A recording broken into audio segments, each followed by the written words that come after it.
যদি এমসিকিউতে এই ধরনের বীজগণিত আসে, আমরা কিন্তু অনেকে ঘাবড়িয়ে যাই যে সমাধান কিভাবে করব। জাস্ট 1 সেকেন্ডের মধ্যে করতে পারবে। যেমন x plus one by x এর মান 3 হলে x square plus one by x স্কোয়ারের মান কত?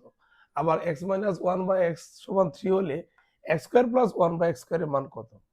তুমি জাস্ট মানটা দেখো, মানটা কিসের? প্লাসের। মান যদি প্লাসের হয় স্কোয়ার করে 2 বিয়োগ করবা, অর্থাৎ মান প্লাসের হলে মানটাকে স্কোয়ার করে 2 বিয়োগ।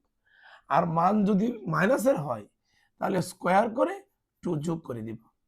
তাহলে 3 এর স্কোয়ার করলে 3 3 9, 2 বিয়োগ করলে 7, অর্থাৎ এর আনসার হবে কত? 7। আবার 3 এর স্কোয়ার করলে 3 3 9, 2 যোগ করলে কত হবে? 11। অর্থাৎ আমরা কি শিখলাম?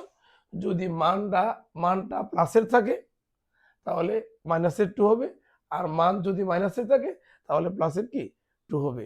ভিডিওটা ভালো লাগলে কমেন্টে জানিয়ে দিও।